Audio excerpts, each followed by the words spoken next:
ಸ್ನೇಹಿತರೆ ಎಲ್ರಿಗೂ ಸ್ವಾಗತ ಸುಸ್ವಾಗತ ಬಯಸ್ತಾ ಇವತ್ತಿನ ಈ ಒಂದು ವಿಡಿಯೋನ ಶೋ ಮಾಡ್ತಾ ಇದ್ದೀನಿ. ಏನಾದರೂ ಇಷ್ಟ ಆಯಿತು ಅಂದರೆ ಈ ವಿಡಿಯೋ ಗೊತ್ತಲ್ಲ ಒಂದು ಲೈಕನ್ನು ಕೊಟ್ಟು ಹಾಗೇನು ಸಬ್ಸ್ಕ್ರೈಬ್ ಮಾಡ್ಕೊಳೋದನ್ನು ಮರಿಬಿಡಿ ಅಂತ ಹೇಳ್ತಾ ಶುರು ಮಾಡ್ತಾ ಇದ್ದೀನಿ. ನೋಡಿ, ಪಾರ್ವತಿ ಅಂತ ಹೇಳ್ಬಿಟ್ಟು ಹೆಬ್ಬಾಳ ಕಡೆಯವರಾಗಿರ್ತಾರೆ, ಬೆಂಗಳೂರು. ಸ್ನೇಹಿತರೆ, ಗಂಡ ಬಂದ್ಬಿಟ್ಟು ಹುಚ್ಚ ಆಗ್ಬಿಟ್ಟಿದ್ದಾನೆ. ದಿನ ಅವನು ಆಡುವ ಅವತಾರಕ್ಕೆ ಕೆಳಗಡೆಯಲ್ಲಿ ನೀರು ಮೇಲಕ್ಕೆ ಪಸ್ ಅಂತ ಹಾರುತ್ತೆ ಅಂತ ಇಲ್ಲಿ ಹೇಳ್ಕೊಂಡಿದ್ದಾರೆ. ಅಂದರೆ ಸ್ನೇಹಿತರೆ ಅರ್ಥ ಆಗುತ್ತೆ ಅಂತ ಅಂದ್ಕೋತೀನಿ ನಾನು.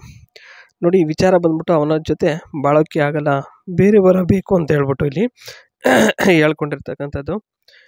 ಇನ್ನು ನೆಕ್ಸ್ಟ್ ಬಂದ್ಬಿಟ್ಟು ಸ್ನೇಹಿತರೆ, ಇವರು ಕೆಲಸ ಮಾಡ್ತಕ್ಕಂಥದ್ದು ಗೋಕಲ್ ದಾಸ್ ಎಕ್ಸ್ಪೋರ್ಟ್ಸ್ ಲಿಮಿಟೆಡಲ್ಲಿ ಒಂದು ಕೆಲಸವನ್ನು ಮಾಡ್ತಾ ಇದ್ದಾರೆ ಆ ಒಂದು ಕಂಪ್ನಿಲಿ. ಇನ್ನು ಯಜಮಾನರ ಬಗ್ಗೆ ಹೇಳಬೇಕು ಅಂದರೆ ಆಗಲ್ಲ ಬಿಡೋ ಅಂದ್ರೂ ಕೂಡ ನುಗ್ಗಿಸಿ ದೆಂಗುಬ ಒಂದು ಅಭ್ಯಾಸವನ್ನು ಮಾಡ್ಕೊಂಡಿದ್ದಾನೆ.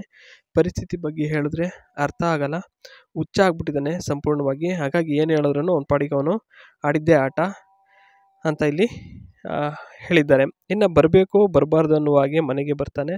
ಹೇಳೋರು ಕೇಳೋರಿಲ್ಲ ಅಂತ ಹೇಳ್ಬಿಟ್ಟು ಅವನದೇ ರಾಜ್ಯ ಬರ ಆಗ್ಬಿಟ್ಟಿದೆ ಅಂತೇಳಿ ಹೇಳ್ತಕ್ಕಂಥದ್ದು.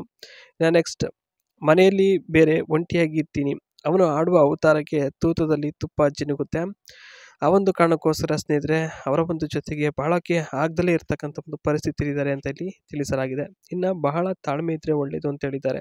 ಜೀವನದಲ್ಲಿ ತಾಳ್ಮೆ ಅತಿ ಮುಖ್ಯ ಅಂತ ಇಲ್ಲಿ ಇವರ ಒಂದು ನಂಬಿಕೆ ಆಗಿರುತ್ತೆ. ಜೊತೆಗಾಗಿ ಬದುಕ್ತಾ ಇದ್ದಾರೆ ಕೂಡ. ಏನು ಸೌಲಭ್ಯ ಕೊಡದೇ ಇದ್ದರೂ ಇರ್ತೀನಿ ಅನ್ನೋ ಗುಣ ಇದ್ದರೆ ಮಾತ್ರ ಖಂಡಿತವಾಗಿಯೂ ಸಂಸಾರ ಮಾಡ್ತೀನಿ. ಹುಚ್ಚನ ರೀತಿ ವರ್ತನೆ ಇರಬಾರ್ದು, ಹಾಗೆ ತಾಳ್ಮೆ ಇರಬೇಕು ಜೀವನದಲ್ಲಿ, ಅದು ಮುಖ್ಯ. ಏಕೆಂದರೆ ಅದೊಂದಿದ್ರೆ ಎಲ್ಲವೂ ಸುಂದರವಾಗಿರುತ್ತೆ ಅಂತ ಇಲ್ಲಿ ಎರಡನೇ ಬಗೆಯಲ್ಲಿ ತಿಳಿಸ್ಕೊಟ್ಟಿದ್ದಾರೆ. ಇನ್ನು ಮೂರನೇದು ಬಂದ್ಬಿಟ್ಟು ಊಟದ ವಿಚಾರದಲ್ಲಿ ಹಾಗೂ ತೂತು ಕೊಡುವ ಒಂದು ವಿಚಾರದಲ್ಲಿ ತುಂಬ ಟೈಮ್ ತಡ ಆಗುತ್ತೆ, ಆದ್ರೂ ಕೂಡ ತಡ್ಕೋಬೇಕು ಅಂತ ಇಲ್ಲಿ ತಾಳ್ಮೆಯ ಬಗೆಯಲ್ಲಿ ಅವರ ಒಂದು ಮಾತಾಗಿರುತ್ತೆ. ಇನ್ನು ನೆಕ್ಸ್ಟ್, ಈ ಒಂದು ಕಂಪ್ನಿಯ ಒಂದು ಮ್ಯಾನುಫ್ಯಾಕ್ಚರಿಂಗ್ ಪ್ರೊಸೆಸ್ ಬಗ್ಗೆ ಇಲ್ಲಿ ಹೇಳಿರ್ತಕ್ಕಂಥದ್ದು ನೋಡ್ಬೋದು. Fabric cutting, advanced machine cut fabric based on design patterns, ಸಿವಿಂಗ್ and stitching ಮತ್ತು ಕ್ವಾಲಿಟಿ ಇನ್ಸ್ಪೆಕ್ಷನ್ಸು, ಈ ಮೂರು ಇವ್ರದ್ದೇ ಆದ ಒಂದು ಈ ಒಂದು ಕಂಪ್ನಿಯಾದ ಒಂದು ವರ್ಕು ಏನಿದೆ ಸ್ನೇಹಿತರೆ ಅದ್ರ ಬಗ್ಗೆ ಇಲ್ಲಿ ಮಾಹಿತಿಯನ್ನು ಕೊಟ್ಟಿರ್ತಕ್ಕಂಥದ್ದು. ತುಂಬಾ ಇವರ ಒಂದು ಆಫೀಸಲ್ಲಿದ್ದಾಗ ಯಾವ ಫೋನ್ಸು ಹಲೋ ಇರಲ್ಲ, ಮತ್ತು ಮಾಡೋದನ್ನು ಕೂಡ ಇವರು ಪಿಕ್ ಮಾಡಲ್ಲ, ಅಷ್ಟೊಂದು ವರ್ಕಲ್ಲಿ ಇವರು ಇರ್ತಾರೆ. ಓಕೆ.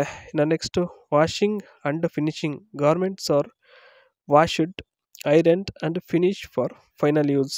ಸ್ನೇಹಿತರೆ ಗಾರ್ಮೆಂಟ್ಸಲ್ಲಿ ವಾಶ್ ಕೂಡ ಇರುತ್ತೆ ಮತ್ತು ವೈರನ್ನು ಆಗಿ ನೀಟಾಗಿ ಫೈನಲ್ ಆಗಿ ಯೂಸ್ ಮಾಡ್ಬೋದು. ಓಕೆನಾ, ಇದು ವಾಷಿಂಗ್ ಆ್ಯಂಡು ಫಿನಿಶಿಂಗ್ ಬಗ್ಗೆ ಆಗಿರುತ್ತೆ ಸ್ನೇಹಿತರೆ. ಇನ್ನು ನೆಕ್ಸ್ಟ್ ಬಂದ್ಬಿಟ್ಟು ಪ್ಯಾಕಿಂಗ್ ಆ್ಯಂಡು ಲೇಬಲಿಂಗ್ ಕೂಡ ಯಾವ ರೀತಿ ನಡೀತದೆ ಅಂತ ಇಲ್ಲಿ ಹೇಳ್ತಕ್ಕಂಥದ್ದು. ಇನ್ನು garments are packed according to client specification, proper labelling, barcoding and tagging are done for tracking, package order for prepared for shipment, ಇದೆಲ್ಲ ನೀಟಾಗಿ ಮಾಡಿಕೊಡ್ತಾರೆ. ಓಕೆನಾ, ಬಾಯ್.